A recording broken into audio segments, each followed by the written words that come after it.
الحسنى يسبح له ما في السماوات والأرض وهو العزيز الحكيم. صدق الله العظيم. بسم الله الرحمن الرحيم. اللهم صل على سيدنا ومولانا محمد وبارك وسلم عليه. اللهم ربنا آتنا في الدنيا حسنة وفي الآخرة حسنة وقنا عذاب النار. اللهم ربنا ظلمنا أنفسنا وإن لم تغفر لنا وترحمنا لنكونن من الخاسرين. اللهم أجرنا من النار. اللهم أجرنا من النار. اللهم أجرنا من الشيطان. اللهم اهدنا الصراط المستقيم. إن الله وملائكته يصلون على النبي يا أيها الذين آمنوا صلوا عليه وسلموا تسليما. صلى الله على النبي الأمي وآله صلى الله عليه وسلم صلاة وسلاما عليك يا سيدي يا رسول الله. سبحان ربك رب العزة عما يصفون وسلام على المرسلين والحمد لله رب العالمين. لا إله إلا الله محمد رسول الله.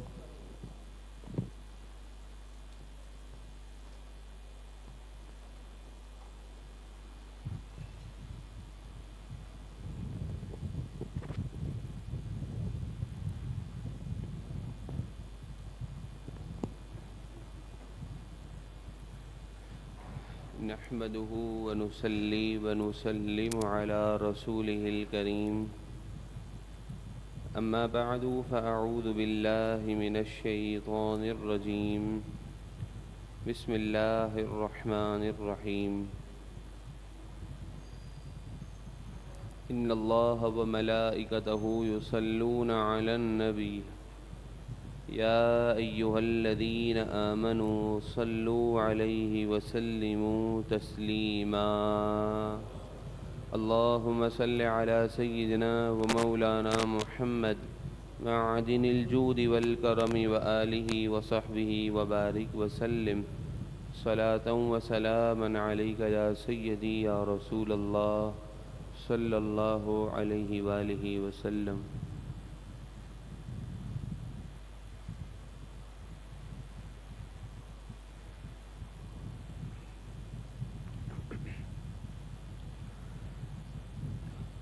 آج کے درس قرآن مجید فرقان حمید کا آغاز سورہ آل عمران کی آیت نمبر 78 سے ہوا چاہتا ہے. اللہ تبارک و تعالی اس آیت کریمہ میں مسلمانوں کے ازلی دشمن یہود و نصارہ کی منصوبہ بندی اور ان کی دین اسلام دشمنی کا ذکر فرما رہا ہے، جس کے سننے کے بعد سمجھنے کے بعد ہم مسلمانوں پر یہ بات لازم ہے کہ ہم ان کی منصوبہ بندی، ان کی سازشوں کو سمجھیں کہ کس طرح سے وہ ہمارے ساتھ اپنی دشمنی کا کھل کر اظہار کر رہے ہیں. وَإِنَّ مِنْهُمْ لَفَرِيقًا يَلْوُونَ أَلْسِنَتَهُمْ بِالْكِتَابِ، اور بے شک ان میں سے کچھ ایسے یہودی ہیں جو زبان کو پھیر کر کتاب میں ملاوٹ کر دیتے ہیں. توریت اور انجیل میں یہ یہودی و نصرانی اپنی جانب سے اس طرح ملاوٹ کر دیتے ہیں، قرآن پاک ہو، توریت ہو، انجیل ہو، جو بھی دین اسلام دشمن طاقتیں ہیں وہ اللہ تبارک و تعالی کے کلام کے اندر اپنی تفسیر، اپنا خیال، اپنی رائے اس طرح ملا دیتے ہیں کہ فرمایا لِتَحْسَبُوهُ مِنَ الْكِتَابِ، یہ کام اس لیے کرتے ہیں تاکہ تم اے مسلمانوں اسے کتاب کا حصہ سمجھو. وَمَا هُوَ مِنَ الْكِتَابِ، حالانکہ وہ کتاب سے ہے ہی نہیں، اس کا کتاب سے کوئی تعلق ہے ہی نہیں. یہ ان کی اپنی دل کی بات ہے، اپنا مفہوم ہے، اپنی تفسیر بالرائے ہے. یہود و نصارہ اللہ تبارک و تعالیٰ کے کلام توریت اور انجیل میں ملاوٹ کیا کرتے تھے، جو اپنے جی میں آتا اس کو اس انداز سے اس کتاب کے اندر شامل کر دیتے کہ سننے والا پڑھنے والا اسے کتاب کا حصہ سمجھتا۔ حالانکہ قرآن مجید فرقان حمید فرماتا ہے وما ہوا من الکتاب، اس کا کتاب سے کوئی تعلق ہی نہیں ہے۔ صرف یہی نہیں کرتے تھے بلکہ جو ملاوٹ کرتے تھے، اپنی جی کی بات اس میں داخل کرتے تھے، تو پھر اس کے متعلق کیا کہتے تھے؟ وَيَقُولُونَ، اور وہ کہتے ہیں ہُوَ مِنْ عِنْدِ اللَّهِ، یہ اللہ تعالیٰ کی طرف سے ہے، یعنی اپنی بات کی نسبت اللہ کی طرف کرتے اور کہتے یہ خدا تعالیٰ نے اس طرح کتاب میں کہا ہے۔ پھر فرمایا وَمَا هُوَ مِنْ عِنْدِ اللَّهِ، اس کا اللہ تعالیٰ سے کوئی تعلق ہی نہیں ہے، یہ کوئی اللہ تعالیٰ کے نزدیک نہیں ہے، اس کی کوئی ویلیو ہی نہیں ہے۔ وَيَقُولُونَ عَلَى اللَّهِ الْكَذِبَ، اور وہ اللہ تبارک و تعالیٰ پر جھوٹ باندھتے ہیں، وَهُمْ يَعْلَمُونَ، اور اس جھوٹ باندھنے کو وہ جانتے بھی ہیں۔ یہ سازش، یہ منصوبہ بندی یہود و نصارہ کی بہت پہلے سے چلی آ رہی ہے، جس کا میں نے گزشتہ روز بھی ذکر کیا تھا کہ یہود و نصارہ اتنے بڑے دشمن ہیں، وہ کسی طرح سے بھی اس چیز کو قبول نہیں کرتے کہ ہم مسلمان کلمہ لا الہ الا اللہ محمد الرسول اللہ پر قائم رہیں۔ ان کی یہ دلی چاہت ہے کہ مسلمان بھی ہماری کیٹیگری میں شامل ہو جائیں، جس کا ذکر قرآن نے پہلے سپارے میں کہا ہے کہ یہود و نصارہ اے مسلمانوں تم سے راضی ہوں گے ہی نہیں، تم ان کے آگے جتنا بھی قربان ہو جاؤ۔ وَلَن تَرْضَىٰ عَنْكَ الْيَهُودُ وَلَا النَّصَارَىٰ، یہود و نصارہ ہرگز تم سے راضی ہوں گے ہی نہیں، ایک شرط ہے، حَتَّىٰ تَتَّبِعَ مِلَّتَهُمْ، یہاں تک کہ تم اپنا دین چھوڑ کر ان کے دین میں داخل ہو جاؤ، ایک بات ہے، اس پر راضی ہوں گے۔ تو گزشتہ روز بھی یہی بات بتائی گئی کہ یہ اتنی مضبوط منصوبہ بندی کرتے ہیں دین اسلام کے خلاف۔ اب جب یہ اپنی دشمنی کا اظہار کرتے ہیں تو کھل کر اپنے لبادے، اپنے ریئل فیس کے ساتھ تو وہ کبھی بھی نہیں آ سکتے، تو انہوں نے اپنے ایجنٹس، اپنے زر خرید غلام مولویوں کو ایسی ایسی جگہوں پر فٹ کر دیا ہے، ایسے ایسے مذہبی اسکالرز کو ان جگہوں پر لا کر کھڑا کر دیا ہے کہ قوم کے سامنے انہیں ہمدرد خیر خواہ بھی بنا دیا اور ان کی اچھی اچھی باتوں کو ہائی لائٹ بھی کیا، تاکہ پہلے قوم کا اعتماد ہو، پھر اس کے بعد جب اعتماد قائم ہو جائے تو پھر وہ اپنے حساب سے جو کہلوانا چاہیں وہ کہہ بیٹھتے ہیں۔ سوشل میڈیا کا زمانہ ہے، جس کے دل میں جو بات دل میں آ رہی ہے وہ کر رہا ہے، جس کے دل میں اسلام پر جو تبصرہ کرنے کا دل ہوا اس نے شروع کر دیا۔ اسی تناظر میں یہ بات بھی ہے کہ اپنی بات کو قرآن کی بات ثابت کرنا، اللہ تبارک و تعالیٰ کی توحید کے نام پر، توحید کے آڑ میں آ کر اللہ والوں کی عظمت اور شان کا انکار کرنا، اور تاثر کیا دینا کہ ہم تو توحید کی بات کر رہے ہیں، اللہ تعالیٰ کی شان بیان کر رہے ہیں کہ اللہ تعالیٰ ہی طاقتوں کا مالک ہے، وہی اختیارات رکھتا ہے، وہی سب کچھ کر سکتا ہے۔ اس میں تو کسی مسلمان کی دو رائے ہی نہیں ہے کہ وہ یہ نعوذ باللہ کوئی اس کے علاوہ عقیدہ رکھتا ہو، لیکن بات یہ کرتے ہوئے تاثر یہ دینا کہ اللہ تعالیٰ ہی سب کچھ کر سکتا ہے، اور تاثر یہ دینا کہ اللہ کے نیک بندے نبی انبیاء اور اللہ کے نیک بندے اولیاء کرام وہ کچھ نہیں کر سکتے، وہ بے بس ہیں، ان کے پاس کچھ طاقت نہیں ہے، کوئی اختیار نہیں ہے، یہ تأثر دینا یہ اپنی جانب سے قرآن مجید فرقان حمید کے اندر ملاوٹ کرنا ہے۔ اور پھر وہ آیات کریمہ قرآن پاک کی کہ جو واضح صراحتاً بتوں کے بارے میں نازل ہوئی کہ بت نہ حاجت روا ہیں، نہ مشکل کشا ہیں، نہ مدد کر سکتے ہیں، نہ شفاعت کر سکتے ہیں، نہ کسی طاقت کے مالک ہیں، نہ ان کے پاس اختیار ہے، بالکل صاف صاف واضح آیتیں جو بتوں کے متعلق اتری ہیں، اللہ والوں پر اسے چسپاں فٹ کر دیا۔ جب یہ فٹ کر دیا اور قرآن کی آیت پڑھی، ہمارے لوگوں کو علم نہیں تھا، وہ آیت جو بتوں کے بارے میں نازل ہوئی اپنی تفسیر کر کے اللہ والوں پر فٹ کر کے اسے قرآن سے ثابت کرنے کی کوشش کی، لیکن قرآن کہتا ہے وما ہوا من الکتاب، اس بات کا کتاب سے تعلق ہی نہیں ہے، اپنی جانب سے کہہ رہے ہیں، پھر کہا وما ہوا من عند اللہ، اور اس کی نسبت اللہ کی طرف کرتے ہیں، تو قرآن نے فرمایا یہ بات اللہ تعالیٰ کے نزدیک بھی ایسی نہیں ہے۔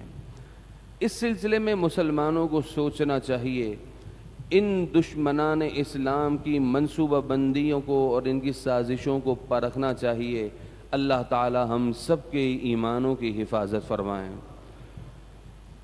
ما کان لبشر ان یؤتیہ اللہ الکتاب والحکم والنبوہ، اس آیت کریمہ میں بھی یہود و نصارہ کی ایک سازش بیان کی جا رہی ہے کہ وہ اللہ تبارک و تعالیٰ کے بھیجے ہوئے نبیوں کی طرف غلط باتوں کی نسبت کر دیتے ہیں، جس کا یہاں پر کھل کر اظہار کیا گیا کہ ایسا ہو ہی نہیں سکتا، نہیں ہے کسی آدمی کے لیے، بشر آدمی کے لیے نہیں ہے، مراد نبی ہے، یعنی کسی بھی نبی کے لیے یہ لائق ہی نہیں کہ اللہ اسے کتاب دے، والحکمہ حکمت عطا کرے، والنبوت اور نبوت عطا کرے، ثم یقول للناس، پھر وہ آدمی یعنی نبی لوگوں سے یہ کہے کونوا عبادا لی من دون اللہ، کہ اللہ کو چھوڑ کر میرے بندے ہو جاؤ۔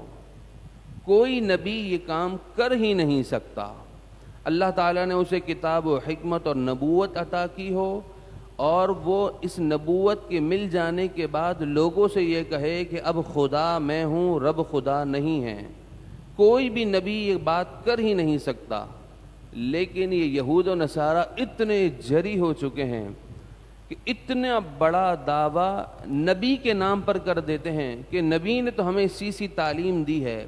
یہودی کہتے کہ حضرت موسیٰ علیہ السلام نے کہا ہے کہ تم مجھے خدا مانو، عیسائی کہتے کہ حضرت عیسیٰ علیہ السلام نے کہا ہے کہ تم مجھے خدا مانو، نعوذ باللہ من ذالک۔ فرمایا نبی یہ بات کر ہی نہیں سکتا، ہاں نبی ایک بات ضرور کرے گا، وَلَٰكِن كُونُوا رَبَّانِيِّينَ، ہاں لیکن تم سب کے سب اللہ والے ہو جاؤ۔ اللہ تبارک و تعالیٰ کا قرب حاصل کرنا ہے، اس کے بتائے ہوئے طریقوں پر چلنا شروع کر دو، اس نے جو تمہیں تعلیمات عطا کی ہیں تم اس پر گامزن ہو جاؤ تو اللہ تبارک و تعالیٰ کا قرب بھی نصیب ہوگا اور تم اللہ والے ہو جاؤ گے۔ وَلَٰكِن كُونُوا رَبَّانِيِّينَ، ہاں لیکن تم اللہ والے ہو جاؤ، بِمَا كُنْتُمْ تُعَلِّمُونَ الْكِتَابَ، اس وجہ سے کہ تم کتاب کو سکھاتے ہو، وَبِمَا كُنْتُمْ تَدْرُسُونَ، اور اس وجہ سے کہ تم کتاب کا درس بھی دیتے ہو، کتاب کو سمجھتے ہو، سمجھاتے ہو، سیکھتے ہو، سکھاتے ہو، یعنی اللہ تبارک و تعالیٰ نے جو آسمانی کتابیں اتاری ہیں ان کو تم سمجھتے بھی ہو، اس کی تعلیم بھی حاصل کرتے ہو، تو اس تعلیم کی وجہ سے تم اللہ والے ہو جاؤ۔ تو یہاں سے دوستوں یہ بات معلوم ہوئی کہ علم اور تعلیم کا اصل نتیجہ یہی ہوتا ہے کہ وہی علم نفع بخش علم ہوتا ہے کہ جس علم حاصل کرنے کے بعد بندہ اللہ والوں کی صف میں شامل ہو جائے۔ وَلَٰكِن كُونُوا رَبَّانِيِّينَ، ربانیین اللہ والے، جس علم سے بندہ علم حاصل کرنے کے بعد اللہ والوں کی شان اور عظمت کا منکر ہی ہو جائے، اللہ والوں کو کوئی حیثیت ہی نہ دیتا ہو، ان کا نام لے تو زبان موڑ کر منہ کو بگاڑ کر نام لے، تو اس حوالے دے دے کر بات کرنے کا، ہمارے لوگ اسی چیز سے متاثر ہوتے ہیں نا، اس کو دیکھو وہ تو بات کرتا ہے تو قرآن کی آیت پڑھتا ہے، بات کرتا ہے تو حدیث کا حوالہ کوڈ کر دیتا ہے، بات کرتا ہے تو کسی نہ کسی کتاب کا حوالہ کوڈ کر دیتا ہے۔ دوستوں یہ متاثر ہونے کی چیزیں نہیں ہیں، متاثر ہونے کی چیز یہ ہے کہ بندہ اللہ تعالیٰ اسے علم عطا کرے تو وہ اپنے علم سے امام الانبیاء، تمام انبیاء، تمام اولیاء کی شان اور عظمت کا قائل ہو، ان کی شان اور عظمت کو اور خوب اجاگر طریقے سے بیان کرنے والا ہو، نہ کہ علم تو ہو شیطان سے بڑا کسی کوئی اس دنیا میں عالم موجود نہیں ہے۔ بلعم بن باعورہ جس کا ذکر 90 سپارے میں آئے گا، ایک ایک وقت میں 70,000 علماء اس کی مجلس سے فائدہ اٹھاتے تھے۔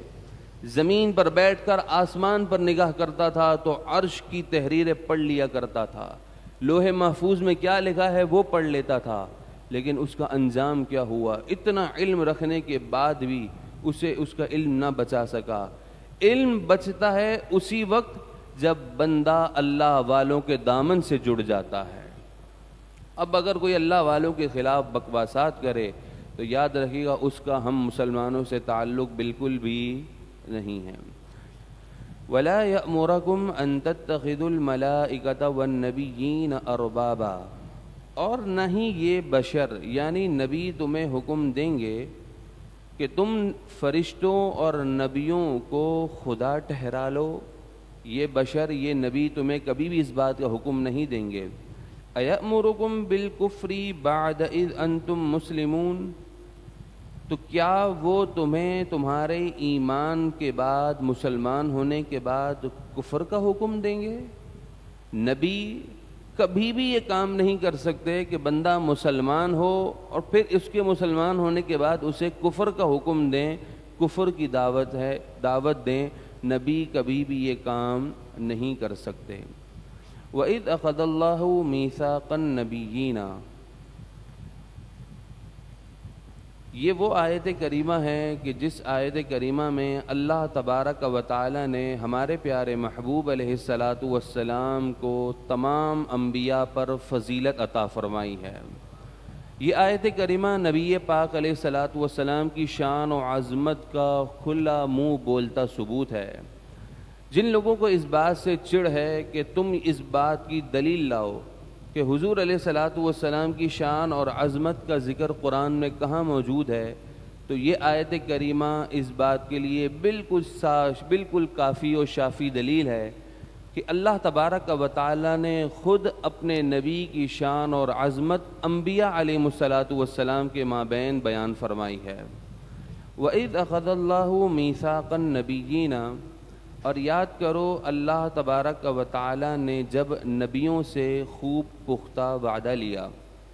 مولائے کائنات حضرت علی المرتضیٰ رضی اللہ تعالی عنہ نے فرمایا کہ اللہ تبارک و تعالی نے حضرت آدم علیہ السلام سے لے کر حضرت عیسیٰ علیہ الصلاۃ والسلام تک جتنے بھی انبیاء علیہ السلام تشریف لائے ان سے، پھر ان انبیاء علیہ الصلاۃ والسلام نے اپنی قوم سے رسول اللہ علیہ الصلاۃ والسلام کی نسبت یہ وعدہ لیا کہ اے میری قوم، تمہارے کسی بھی زمانے میں امام الانبیاء علیہ الصلاۃ والسلام کی تشریف آوری ہو، جلوہ گری ہو، تو تم ان پر فوراً ایمان لانا اور ان کے دین کی خوب خدمت کرتے ہوئے ان کی مدد کرنا۔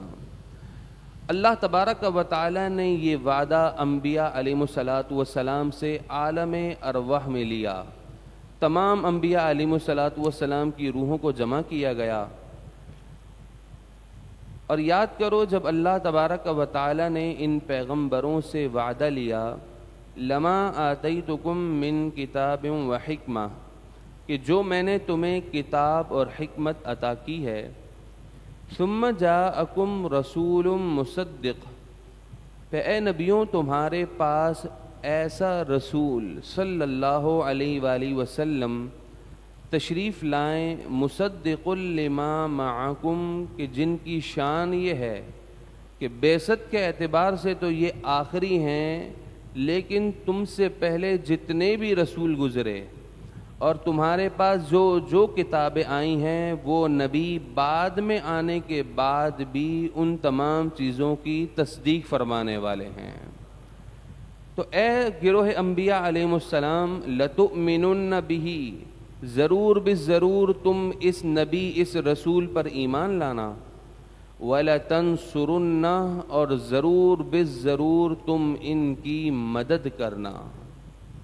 اللہ تبارک و تعالی گروہ انبیاء علیہ الصلاۃ والسلام کے درمیان رسول اللہ علیہ الصلاۃ والسلام کی شان و عظمت کو بیان فرما رہا ہے۔ تو پتہ یہ چلا کہ نبی پاک علیہ الصلاۃ والسلام کی عظمت و شان کا بیان کرنا یہ اللہ تبارک و تعالیٰ کا طریقہ ہے، اور اس شان و عظمت کو سمجھنا سننا یہ انبیاء علیہ الصلاۃ والسلام کی سنت مبارکہ ہے۔ اس کائنات کے اندر سب سے بلند و بالا ذات اللہ تعالیٰ کی ہے۔ اس رب نے جو بلند و بالا ذات ہے، اس نے اپنے سامعین ان لوگوں کو بنایا جو اس کائنات میں مخلوق میں تمام مخلوق میں سب سے زیادہ اعتبار کے، سب سے زیادہ اعتماد کے، سب سے زیادہ عظمت اور شرافت کے لائق ہیں، وہ ہیں انبیاء علیہ الصلاۃ والسلام۔ تو اللہ تعالیٰ نے اپنے محبوب کی شان و عظمت کے لیے بھی انبیاء علیہ الصلاۃ والسلام کا انتخاب فرمایا۔ تو بلند و بالا ذات نے اپنا سامعین بھی انہی کو ہی رکھا جو مخلوق میں سب سے زیادہ منتخب ہیں۔ تو اس موقع پر ٹاپک بھی، موضوع بھی رسول اللہ علیہ الصلاۃ والسلام کی ذات کو بنایا ہے۔ تو پتہ یہ چلا کہ اللہ تعالیٰ خود اپنے پیارے محبوب علیہ الصلاۃ والسلام کی شان اور عظمت کے بیان کو پسند فرماتا ہے۔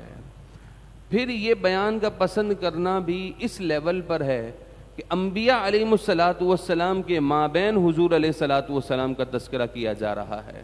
تو فرمایا ضرور بھی ضرور تم ان پر ایمان لانا اور ان کی مدد فرمانا۔ قال، فرمایا، اقررتم، اے گروہ انبیاء کیا تم نے اقرار کر لیا، وَأَخَذْتُمْ عَلَى ذَلِكُمْ إِصْرِي، اور اس پر میرا بھاری ذمہ لے لیا۔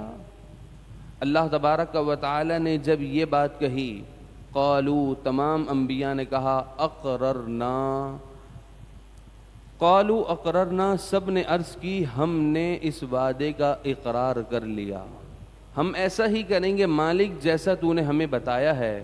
قال، فرمایا، فاشہدوا، تو تم اب آپس میں ایک دوسرے کو گواہ بنا لو، وَأَنَا مَعَكُم مِّنَ الشَّاهِدِينَ، اور میں بھی تمہارے ساتھ گواہوں میں سے ہوں۔ اللہ تبارک و تعالی نبی پاک علیہ الصلاۃ والسلام کی شان اور عظمت کا بیان فرما رہا ہے کہ گروہ انبیاء علیہ الصلاۃ والسلام سے فرمایا اس اقرار پر خود بھی گواہ ہو جاؤ اور میں بھی تمہارے ساتھ گواہ ہوں۔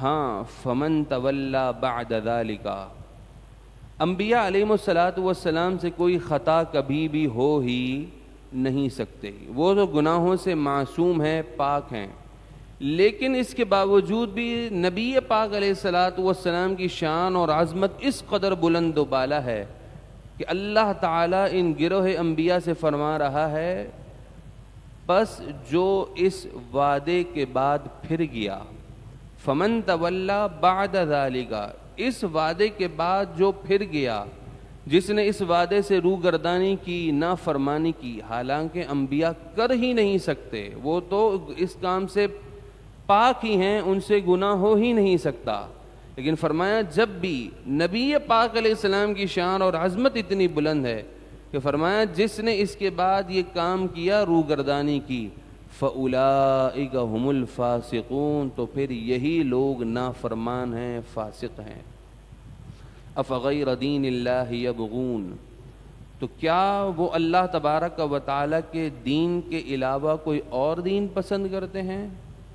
حالانکہ وَلَهُ أَسْلَمَ مَنْ فِي السَّمَاوَاتِ وَالْأَرْضِ، اسی کے لیے گردن جھکائی ہوئی ہے جس ہر اس شخص نے، ہر اس چیز نے جو زمینوں میں ہے، جو آسمانوں میں ہے، طوعاً، کوئی خوشی سے اللہ کے حضور سجدہ ریز ہے، اس کی فرمانبرداری کر رہا ہے، وَكَرْهًا، اور کوئی عبادت تو کر رہا ہے مگر مجبوری سے کر رہا ہے، وَإِلَيْهِ يُرْجَعُونَ، اور اسی کی طرف لوٹ کر جانا ہے۔ قل، اے محبوب آپ فرما دیجئے، آمنا باللہ، ہم ایمان لائے اللہ تبارک و تعالی پر، وما انزل علینا، اور اس پر جو ہماری طرف اتاری گئی کتاب، وما انزل علی ابراہیم، اور جو حضرت ابراہیم علیہ السلام پر نازل کی گئی، و اسماعیل، اور حضرت اسماعیل پر، و اسحاق، حضرت اسحاق پر، و یعقوب، حضرت یعقوب پر، والاسباط، اور ان کے بیٹوں پر، علیہم الصلاۃ والسلام، جو ان انبیاء علیہ الصلاۃ والسلام اور ان کی اولادوں پر نازل کیا گیا ہے، ہم اس پر ایمان لائے۔ وما اوتی موسیٰ و عیسیٰ، اور جو حضرت موسیٰ علیہ السلام اور حضرت عیسیٰ علیہ السلام کو دیا گیا، والنبیون من ربہم، اور جو کچھ نبیوں کو دیا گیا ان کے رب کی طرف سے، ہم ایک ایک چیز پر ایمان لانے والے ہیں۔ ہم یہود و نصارہ کی طرح نہیں ہیں کہ بعض نبیوں کو مانیں اور بعض کا انکار کریں۔ لا نفرق بین احد منہم، ایمان لانے میں ہم ان کے درمیان میں بالکل بھی فرق نہیں کرتے۔ جتنے انبیاء علیہ السلام تشریف لائے، اللہ نے ان انبیاء کو جو کچھ عطا فرمایا، ہم ہر ایک ایک چیز پر ایمان لانے والے ہیں۔ وَنَحْنُ لَهُ مُسْلِمُونَ، اور ہم اسی کے حضور گردن جھکانے والے ہیں۔ وَمَنْ يَبْتَغِ غَيْرَ الْإِسْلَامِ دِينًا، اور جو اسلام کے علاوہ کسی اور دین کو پسند کرے، اختیار کرنا چاہے، فَلَنْ يُقْبَلَ مِنْهُ، تو ہرگز اسلام کے علاوہ کوئی بھی دین اس سے قبول نہیں کیا جائے گا۔ وَهُوَ فِي الْآخِرَةِ مِنَ الْخَاسِرِينَ، اور ایسے لوگ آخرت میں نقصان اٹھانے والوں میں سے ہیں۔ کیف یہدی اللہ قوما کفروا بعد ایمانہم، کیسے اللہ تبارک و تعالی اس قوم کو ہدایت عطا کرے کہ جو اپنے ایمان لانے کے بعد پھر کفر میں مبتلا ہو گئی۔ انہوں نے نبی پاک صلی اللہ علیہ وآلہ وسلم کا انکار کیا۔ یہ آیت کریمہ یہود و نصارہ کے متعلق نازل ہوئی کہ وہ حضور کی تشریف آوری سے قبل حضور کے وسیلے سے دعا بھی کیا کرتے تھے، حضور کی نعت و صفات بھی بیان کرتے تھے اور حضور کی آمد کا انتظار بھی کرتے تھے۔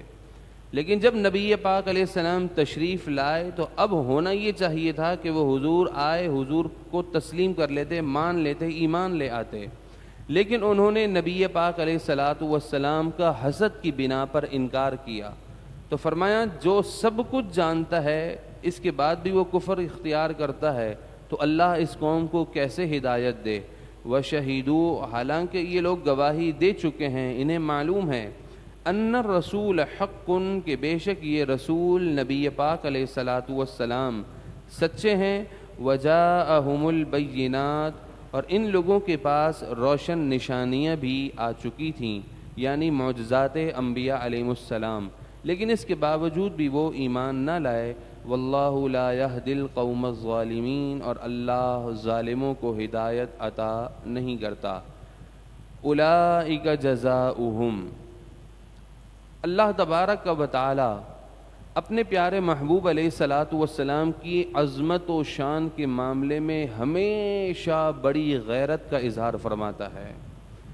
جہاں بھی قرآن مجید فرقان حمید کے اندر نبی پاک علیہ السلام کی عظمت و شان کے بارے میں کسی نے کوئی غلط بات کہی، کوئی خلاف بات کہی، تو اللہ تبارک و تعالی کا انداز کلام نہایت ہی جلال کے ساتھ اس کے ساتھ پیش آتا ہے۔ تو فرمایا کہ جو رسول اللہ علیہ السلام کو پہچاننے کے بعد انکار کرے، یہود و نصارہ، اولئک جزاؤہم، ان یہود و نصارہ ایسے لوگوں کی جزا یہ ہے کہ ان علیہم لعنت اللہ، کہ بے شک ان لوگوں پر اللہ کی لعنت ہے، والملائکہ، فرشتوں کی لعنت ہے، والناس اجمعین، اور تمام آدمیوں، تمام لوگوں کی لعنت ہے۔ معلوم یہ ہوا کہ اللہ تبارک و تعالی کے محبوب کا انکار کرنے والا، حضور کی شان و عظمت کا منکر اس لیول پر پہنچ جاتا ہے کہ اس پوری کائنات میں جتنے بھی لوگ ہیں وہ تمام کے تمام لوگ اس پر لعنت کریں، یہ اس کا مستحق بن جاتا ہے۔ خالدین فیہا، ایسے لوگ جہنم میں ہمیشہ رہیں گے۔ لا یخفف عنہم العذاب، ان سے عذاب معمولی سا بھی کم نہ کیا جائے گا، تخفیف نہ کی جائے گی۔ ولا ہم ینظرون، اور نہ ہی انہیں کسی چیز کے بارے میں مہلت دی جائے گی، کوئی وقت دیا جائے گا نہیں۔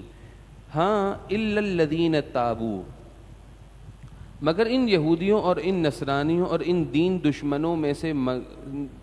دشمنوں میں سے جو توبہ کر لے، من بعد ذالک، اس کے بعد، واصلحوا، اور اپنی اصلاح کر لے۔ بعض صحابہ کرام علیہم رضوان کے متعلق ہے، حضرت حارث بن سوید انصاری رضی اللہ تعالی عنہ، کہ آپ کفار کے ساتھ جا ملے، لیکن اس کے بعد آپ کو افسوس ہوا، ندامت ہوئی، تو آپ نے نبی پاک علیہ الصلاۃ والسلام کی طرف پیغام بھیجا کہ کیا میری توبہ قبول ہو سکتی ہے؟ آپ علیہ الصلاۃ والسلام نے انہیں بلایا، آپ مدینہ منورہ تشریف لائے، حضور کی بارگاہ میں حاضر ہوئے، حضور کے دست کرم پر توبہ کی اور دوبارہ دائرہ اسلام میں داخل ہو گئے۔ تو فرمایا ہاں، مگر جو لوگ توبہ کر لیں اور اپنی اصلاح کر لیں، فإن اللہ غفور الرحیم، تو پس بے شک اللہ تعالی گناہوں کو بخشنے والا مہربان ہے۔ ان الذین کفروا بعد ایمانہم، بے شک وہ لوگ جنہوں نے اپنے ایمان لانے کے بعد کفر کیا، یعنی یہودیوں نے حضرت موسیٰ علیہ السلام پر ایمان لے آئے، لیکن اس کے بعد کفر کیا حضرت عیسیٰ علیہ السلام کا انکار کر دیا۔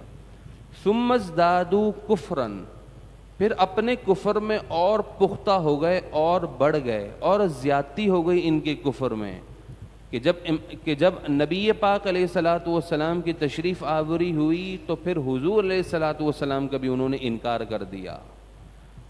یہاں پر الفاظ دیکھیے گا، ثم ازدادوا، ازدادوا یعنی اردو میں اس سے ریلیٹڈ لفظ ہے زیادہ۔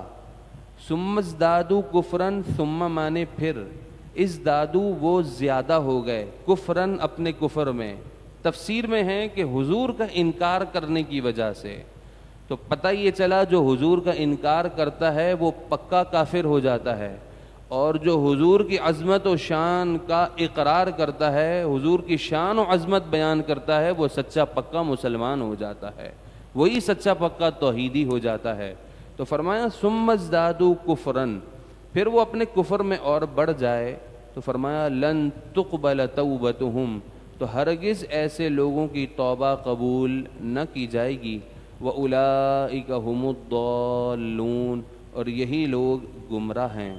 ان الذین کفروا، بے شک وہ لوگ جنہوں نے کفر کیا، وَمَاتُوا وَهُمْ كُفَّارٌ، اور انہیں کفر کی حالت میں ہی موت آ گئی، تو قیامت کے روز یہ چاہیں گے کہ اپنی جان چھڑائیں، اللہ کے عذاب سے اپنے آپ کو دور کر دیں، تو اس سلسلے میں وہ چاہیں گے کہ زمین بھر سونا اللہ کی راہ میں دے کر اپنی جان چھڑا لیں۔ تو فرمایا فَلَن يُقْبَلَ مِنْ أَحَدِهِمْ مِلْءُ الْأَرْضِ ذَهَبًا وَلَوِ افْتَدَىٰ بِهِ، تو ہرگز ایسے لوگوں سے زمین بھر سونا قبول نہ کیا جائے گا اپنی جان کی خلاصی میں۔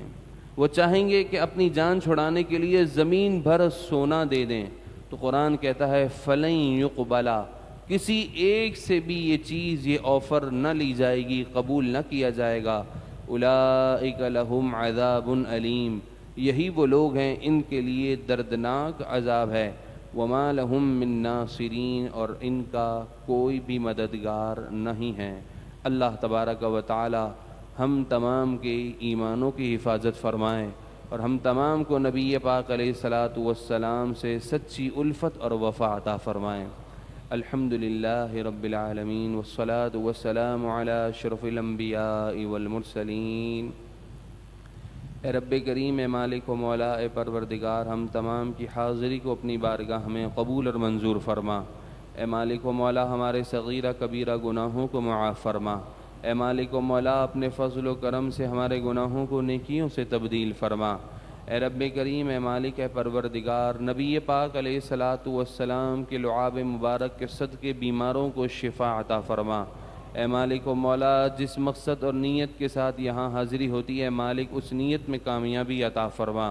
اے مالک و مولا، اے پروردگار، قرآن مجید فرقان حمید کے نور سے ہمارے قلوب و اذہان کو منور فرما۔ اے مالک و مولا، قرآن پاک کی رحمتیں، برکتیں ہمیں دنیا و آخرت، قبر و حشر میں نصیب فرما۔ اے مالک و مولا، فلسطینی مظلوم مسلمانوں کی غیب سے مدد فرما۔ عالم اسلام کے اندر جہاد کی حرکت پیدا فرما۔ ہمیں اپنے مسلمان بھائیوں کا کھل کر ساتھ دینے کی توفیق عطا فرما۔ اے مالک و مولا، یہود و نصارہ کے مکر و فریب، ان کی سازشوں سے امت مسلمہ کو محفوظ فرما۔ ہم سب کو مل کر ان کے خلاف مضبوط منصوبہ بندی کرنے کی توفیق عطا فرما۔